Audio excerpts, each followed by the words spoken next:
तो कैसे आप लोग, उम्मीद करता हूँ आप लोग अच्छे से होंगे और बहुत ही मज़े में होंगे। तो जैसे कि आप सभी को पता है, इंडिया ने आज अपना स्क्वाड अनाउंस कर दिया ऑस्ट्रेलिया टूर के लिए, जिसमें T20 का स्क्वाड है और ओडीआई का स्क्वाड है। लेकिन ओडीआई में आपको शुभमन गिल कैप्टन नज़र आ रहे हैं और T20 में एज एज ऑलवेज सूर्य कुमार यादव। मैं आपको स्क्वाड भी पढ़ के बताता हूँ। और जो इंडिया ने वेस्ट इंडीज़ को थ्रैश कर दिया, क्रैश कर दिया, नेस्तो नाबूद वेस्ट इंडीज़ को कर दिया, उसको उसके बारे में भी हम बात करेंगे। लेकिन पहले हम बात करेंगे रोहित शर्मा एंड विराट कोहली के बारे में। तो भाई साहब, विराट कोहली ये एज एक्सपेक्टेड था कि वो दोनों कम बैक करेंगे ओडीआईज में। लेकिन इस तरह कमबैक ये कराया जाएगा उनका कि भाई साहब जैसे उनकी कोई इज्जत ही नहीं रह गई है टीम में। मतलब ये रेस्पेक्ट है भाई साहब उन दोनों के लिए। मतलब आपने रोहित शर्मा से कैप्टेंसी ले ली, आपने उनको रेस्पेक्ट दी या उनसे ले ली? नहीं, आप अपने प्लेयर्स को इतना जलील क्यों करते हो भाई? आपने उनको पहले ओडीआई T20 से मजबूर किया उनको कि आप रिटायरमेंट ले लो। फिर आपने उनको टेस्ट से मजबूर किया कि आप रिटायरमेंट ले लो। अब आप उन पर प्रेशर बना रहे हो कि भाई साहब अब आप फिर से रिटायरमेंट ले लो ओडीआई से भी। हम तो यहाँ पर ये सोच रहे हैं कि भाई साहब हम रोहित शर्मा और विराट कोहली को 2027 के वर्ल्ड कप में देखना चाहते हैं। लेकिन यहाँ पर बीसीसीआई के प्लान्स कुछ और है। वो चाहते हैं कि हम नए एरा के साथ जाए, नए लड़कों के साथ जाए। लेकिन भाई साहब दिस इज़ नॉट गुड। तो ये ज़रा सी भी इंसाफी ना हुई रोहित शर्मा के लिए, क्योंकि यार आपने उसको ओडीआई की कैप्टनसी ले ली। मतलब इतना कैप्टन, इतना अच्छा कैप्टन, इतना अनबिलीवेबल कैप्टन, आपने उसको कैप्टनशिप से बर्खास्त कर दिया। मतलब वो बंदा जिसने चैंपियंस ट्रॉफी जिताई आपको, जिसने आपको 2024 का वर्ल्ड कप जिताया एंड एशिया कप जिताया आल्सो, एंड 2023 जो आपके घर में वर्ल्ड कप था भाई साहब, उसमें आपको 10 मैचेस लगातार जिताए, बस एक मैच आप हारे, वो था फाइनल। तो भाई साहब ही इज़ ब्रिलियंट मैन। आपने उसको कहीं का नहीं छोड़ा। आपने उसकी इज्जत नहीं करी। आप अपने प्लेयर्स की इज्जत नहीं करते हो। यहाँ तक कि आपने अपने प्लेयर्स को, जो आपके दो बड़े प्लेयर्स थे रोहित शर्मा विराट कोहली, आपने उनको फेयरवेल टेस्ट मैच भी नहीं दिया। This is bullshit from BCCI. And मैं आपको यहाँ पर बताना चाहता हूँ, अंडर रोहित शर्मा की कैप्टनसी में आपने आईसीसी टूर्नामेंट एशिया कप 2018 का जीता ओडीआई फॉर्मेट पे। एशिया कप 2023 जीता ओडीआई, ये भी ओडीआई फॉर्मेट था। T20 वर्ल्ड कप जो आपको पता ही था, जो आपने मैच हारा था जब मिलर क्लासन खेल रहा था भाई साहब। फिर वहाँ पर जो कैप्टनसी हुई रोहित शर्मा के तरह से, हार्दिक पांड्या का वो last over, and he is unbelievable.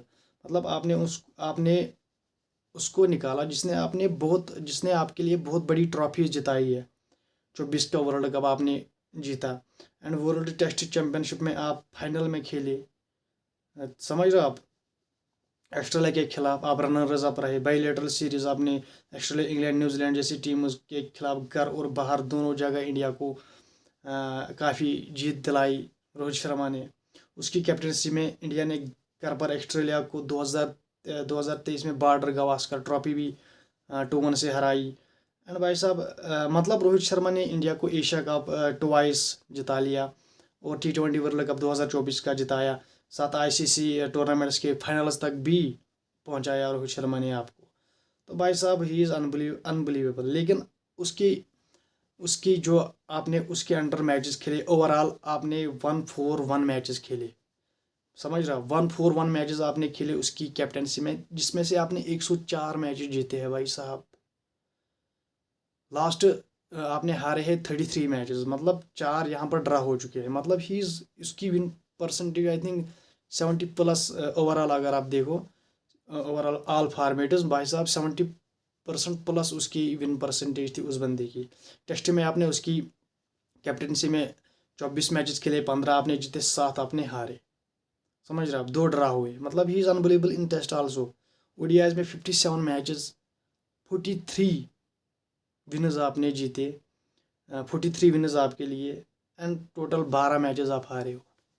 मतलब ही इज़ अनबिलीवेबल कैप्टन। क्योंकि आज ये पूरा वीडियो रोहित शर्मा और विराट कोहली के लिए है। क्योंकि यार Rohit Sharma is my favourite player, Virat Kohli is also my favourite. क्योंकि यार आप बिना वजह आपने उसको कैप्टनसी से निकाला। That is not acceptable. T20s में आपने 62 मैचेस खेले under Rohit Sharma captaincy, and उसने आपको जिताया है 50 मैचेस, 50 बस 12 मैचेस उसने हरा लिए आपको।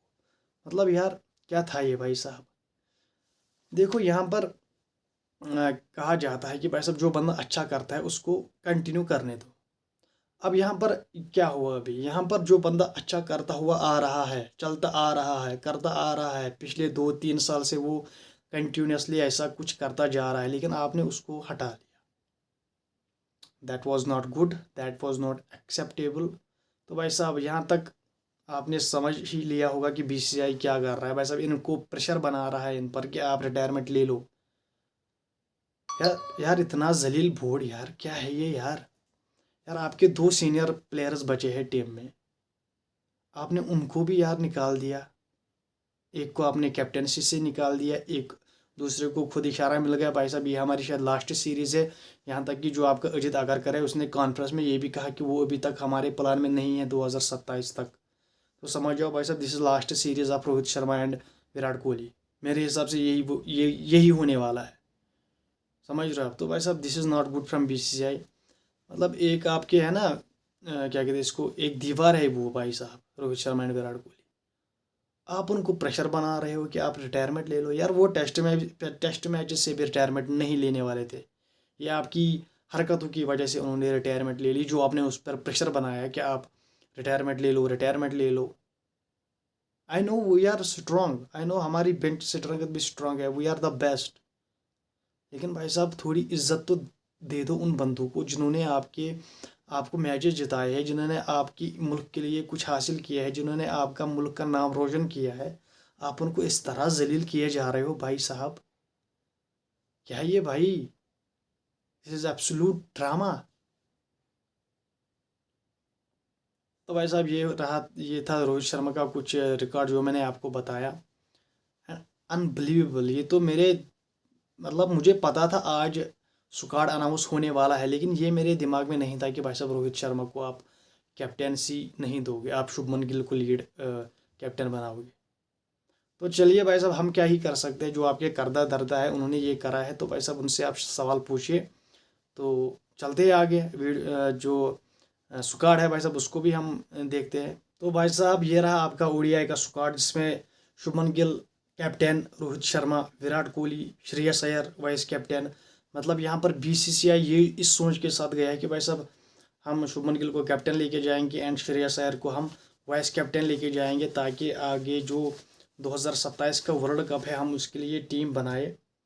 अक्षर Patel, KL Rahul wicket keeper, Nitish Kumar Reddy, Washington सुंदर, कुलदीप यादव, मोहम्मद सिराज, अर्शदीप सिंह, प्रसिद्ध कृष्णा, ध्रुव जुरेल जिसने अभी शतक मारा है भाई, एंड यशस्वी जायसवाल।